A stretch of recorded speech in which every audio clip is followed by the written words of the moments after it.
वैदिक पर्सपेक्टिव के इस YouTube चैनल को सब्सक्राइब करें, वीडियो को लाइक व शेयर करें। ओम स्थिरम ही जानम एषाम वयः मातुः निह्एतवे यत सीम अनुह द्विता सवः। स्थिर ही है जन्म स्थान इनका, जीवन है माँ का निरंतर गमन हेतु, जो सर्वतः अनुकूल है दो का बल। यह ऋग्वेद के प्रथम मंडल के 37वें सूक्त का नवम मंत्र है। इस मंत्र के ऋषि हैं भगवान घोर महिवत कांड, और इस मंत्र का देवता है अर्थात प्रमुख विषय, मेन सब्जेक्ट है मरुत, अर्थात चलचन मनोवृत्ति वाले और जुझारू प्रकृति वाले।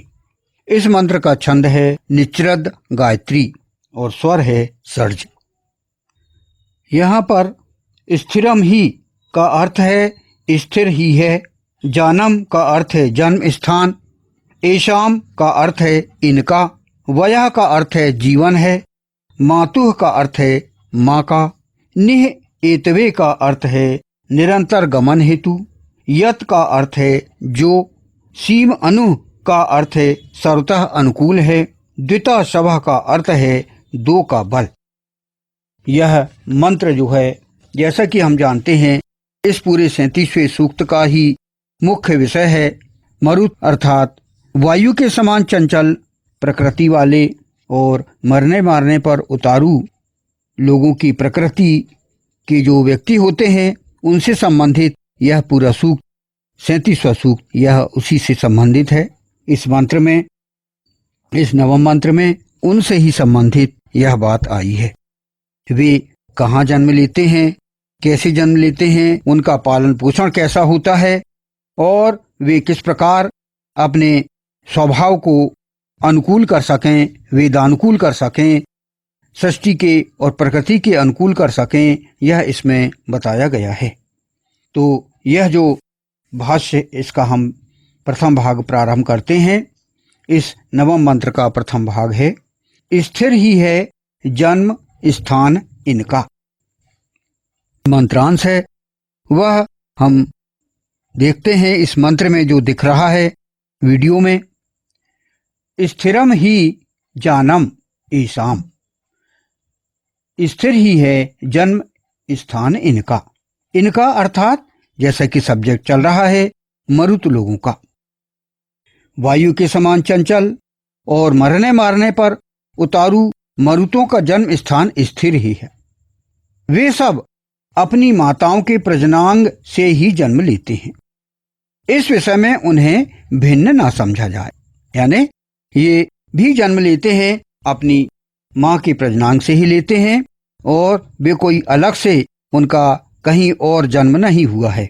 यहाँ पर यह बताया गया है कि जैसे कि विभिन्न मनुष्य संतानें होती हैं, पुत्र पुत्रियां होती हैं, वे सब माँ के ही गर्भ से उत्पन्न होती हैं, और जैसे अन्य संतान होती है वैसे ही यह भी होती है। अंतर केवल व्यक्ति के पालन पोषण, शिक्षा दीक्षा और परिवार में मिलने वाले संस्कारों से पड़ता है।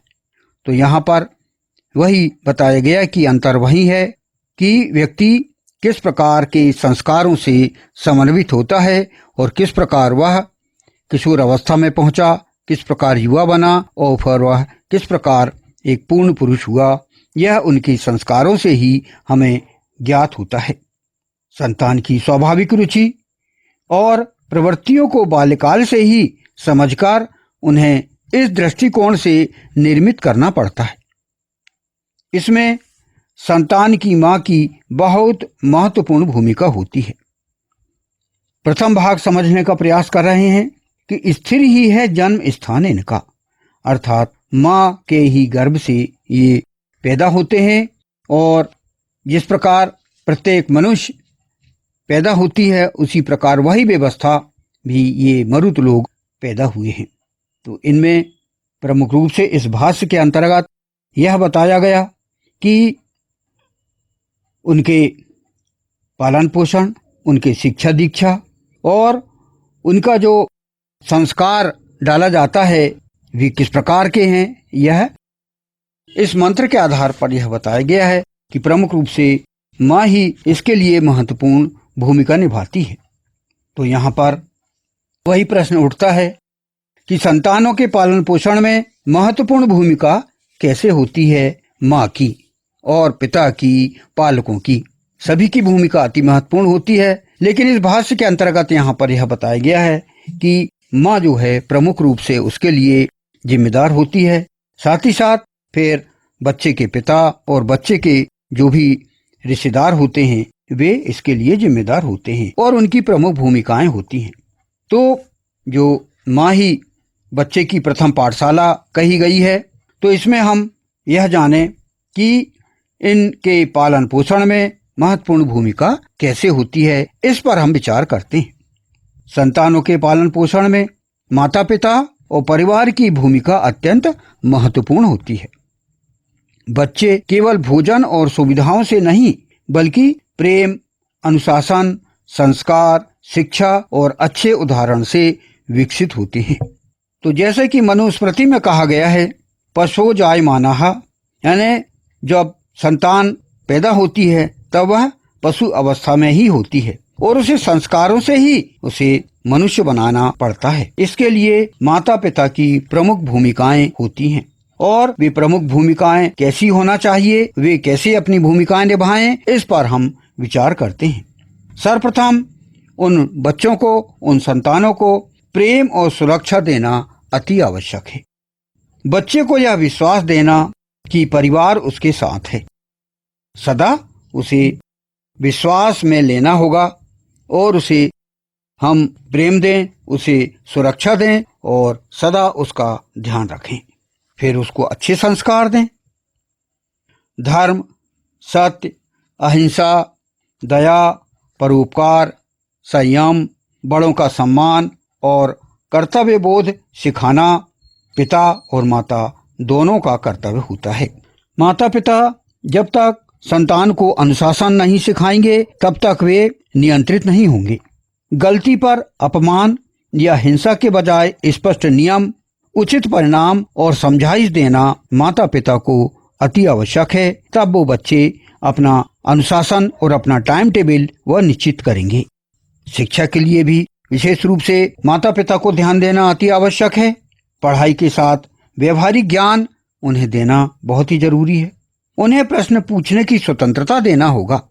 उन्हें हम ये ना कहें कि ये मत पूछो, वो मत पूछो, बल्कि उनको जो प्रश्न उनके मस्तिष्क में उठते हैं तो उनका उत्तर देना हम माता पिताओं का अति आवश्यक है। उनमें जो भी सीखने की रुचि विकसित होती है उनको हम आगे बढ़ाएं।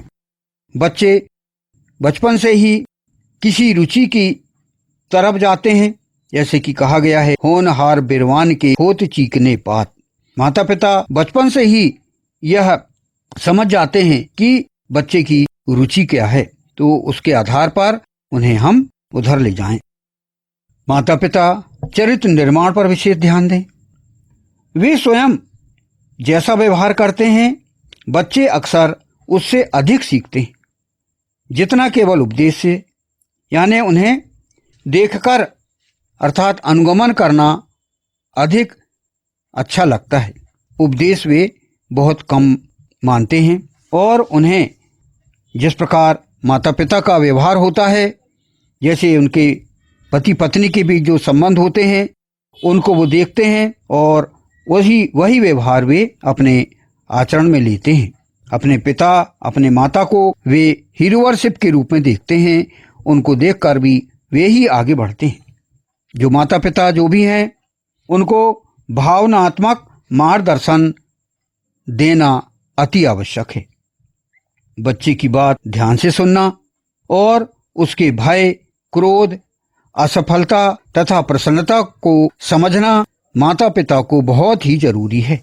उनकी भावनाओं को समझें और भावनाओं को समझने के पश्चात हम उनके प्रति संवेदनशील हों और उन्हें मार्गदर्शन दें जहां उनकी रुचि जाती है। सामाजिक व्यवहार के अंतर्गत माता पिता का अति महत्वपूर्ण भूमिका होती है। सहयोग, मित्रता, विनम्र वाणी और दूसरों की सहायता करना सिखाना माता पिता का ही काम होता है। किसको सहयोग देना है, किसको नहीं देना है, मित्रता किससे करना है, किससे नहीं करना है, विनम्र वाणी बोलना तो उन्हें सिखाना ही होगा। और दूसरों की सहायता किस प्रकार की जाए, यह माता पिता और परिवार के व्यक्ति ही उन्हें सिखा पाते हैं बचपन से।